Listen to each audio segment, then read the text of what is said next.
Okay, everybody, welcome. This is Beatrice Oti. Thank you for joining here today. Just give me a moment. Okay, everybody, welcome. Thank you for joining me here today. This is also being recorded on my YouTube channel as a video and also on here. It's my podcast. So those people who are in GMT time, good morning. Those people who are Canadian time, good night or good morning. Like you guys are still sleeping, I believe.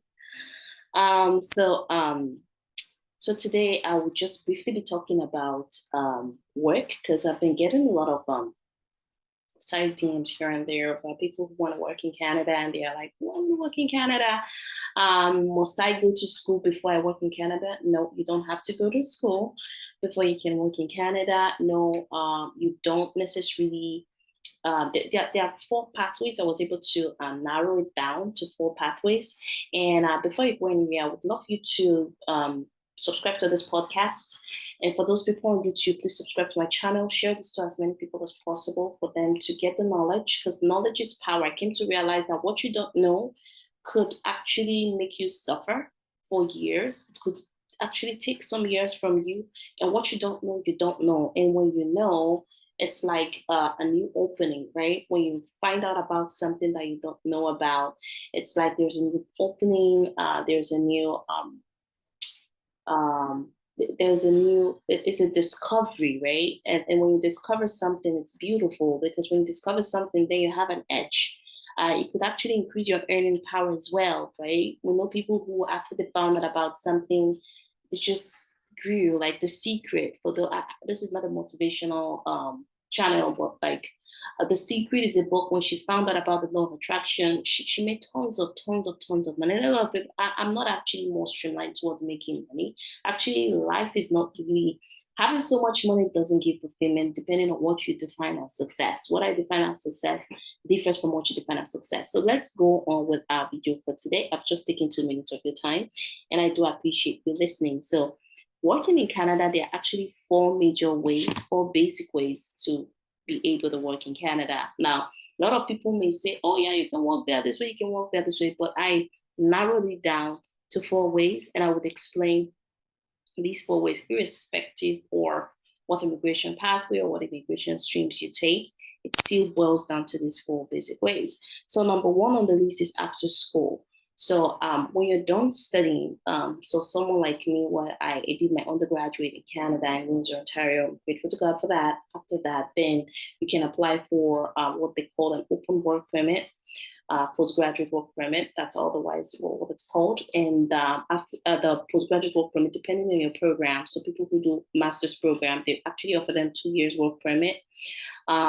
For people like us that did undergrad, we did like 4 years program, so they're offering us 3 years work permit. Now, some master's students do get a 3 years work permit. So, like I said, sorry about that. Like I said, after school, you could work in Canada and get that work permit and get one. That's one of the ways you could work in Canada. And actually that's one of the easiest ways, right? If you want to work in Canada. It's not as intense as the second way to work in Canada, which is the job offer. And for you to get a job offer, now these are people outside of Canada. So after studying, you are inside of Canada, you are able to work. But for job offer, you're outside the country and you want to get into the country and you want to work in Canada. Yes, that is possible. It takes time, but it is possible. It's not impossible. I know people who are working in Canada currently that got a job offer. So the job offer is usually issued by an employer. Now, what the employer has to do is they have to get you an LMIA. An LMIA is called Labor Market Impact Assessment, and they get that LMIA from the Canadian government. So what this means is they need to prove to the Canadian government, be it a province, be it a city, that there is nobody who is a permanent resident or a Canadian citizen that can do the job. And if they're able to successfully convince the Canadian government that nobody can do this job except you, then that's called a positive LMIA. Okay. And the positive LMIA, the employer has to get that for you. And when they get that for you, they can send it electronically for you. Or they could also mail it to you. And once you get that, then you need that information to submit on the Express Entry form and all your other documents in order for you to be able to work in Canada. Now, people say, oh, how is that possible? They ought to like be a permanent resident person that can do the job, or a Canadian can do the job. Let me tell you, it is very possible. There are some Canadians that cannot do over-the-counter jobs. Like, how do I do it? Let me not say over-the-counter, like entry-level jobs, like general labor. And the general labor is very intense. That's why you see there's a lot of Mexicans and a lot of other countries, like people from Portugal and all that, and Philippines. They actually take those general labor jobs, and you're surprised that, hey, this person came to Canada and is doing general labor, and they're earning a living and they're making it, and all of a sudden they actually find their way. Like, they start as a general laborer, and when they get their foot on the ground in Canada, they can always change roles or go back to school. So I don't want you to think, oh, how can no permanent residents Canadian do? There's so many other jobs, like the general labor, which is like being a fruit picker or being a cleaner or being a meat cutter. That's just one phase of it. There's also another sets of job types, right? And Canada groups this into different NOC codes. Please go and subscribe to my channel and know what all these NOC codes and stuff are, because I already did videos, catalogs. I have catalogs of videos detailing what these NOC codes are and all these things that may look gibberish and may look a little bit confusing. So go listen to those videos. Or on my podcast, you can actually listen to some of my podcasts where I actually detail what NOC codes are, Express Entry and all that. So you understand, if you're following me, you understand what I'm talking about. Now that's for job offer, and job offer is possible. And job offer, there's so many advantages with job offer, because if you do get that job offer, you are able to come into Canada quicker, especially if you use the provincial nominee pathway. Remember, provincial nominee pathway, they give close to 600 points when you get a PNP. So that's the job offer. And then the third one on our list is sponsorships. Okay, is sponsorships. So let's say your spouse sponsors you to come to Canada, and your spouse also have like a permanent resident, or if they're a temporary resident, have like a form of a work permit. They have to have a status. Canada is status driven. They have to have a status. What are they doing in Canada? If you have a status, then you can actually also get like your own work permit, especially if you are coming under like a sponsor, and then if you have like a work permit, then you can also work in Canada. That's also an easier way. It's best if the person sponsoring you has a permanent resident or a Canadian citizen. Now, it's not impossible if you have a temporary residence, but the reason the Canadian government will actually, their first preference will go to people who have Canadian residence or permanent residency, because when you have permanent residency, you're part of their system. You're not leaving anytime soon. But if you're a temporary resident, you have a work permit or you have a study permit, they just have that bulb in their brain that, hey, this person is not going to be here forever. They just want to come in, make some money, and then leave eventually. We need to make money for the economy. So they may decline the application. I'm not saying it's impossible. They may approve it, but I'm just saying it's best if this person sponsoring you, the sponsor should just wait a little bit, get their permanent residence or get a Canadian citizen so they can bring you in.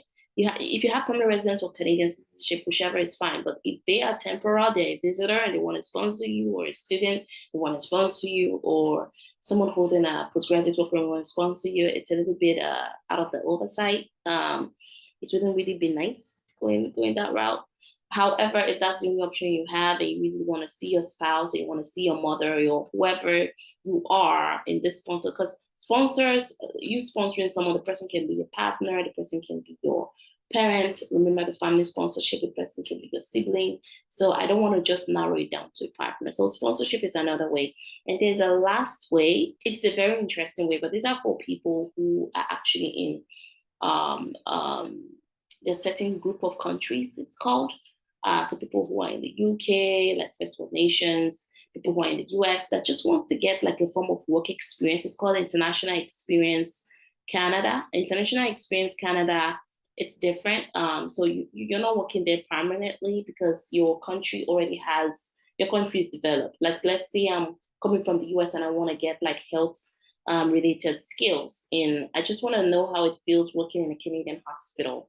I have to create an IEC profile in the Canadian website. I have to fill out the information. There's usually like a poll where you guys have to they have to give like an invitation to apply. And for people who are working in the health sector, you need like a medical exam. You have to get a police certificate and all that. But it's pretty interesting. Like the Canadian government allows different countries to come into their country, gain work experience. I find it extremely fascinating. And I find Canada a wonderful country, wonderful country. It like embodies a lot of people to gain skills. It embodies a lot of people to discover who they are and just soar and explore and win in life. And that's what I find really interesting. So these are the 4 basic ways you could work in Canada. You could work after studying, you could work via job offer, you can work via sponsorships or international experience Canada. And if you know any other way, please put it in the comment section. Do want to subscribe to my YouTube channel. And I will be coming live. I'll be coming live at 9 a.m. Eastern Standard Time, which is 2 p.m. Nigerian time, GMT, Greenwich Mean Time, or if you're in the UK, where you can you can ask me your questions and put things together. And one more thing, I am affiliated with Canada Immigration Work and Study Resources.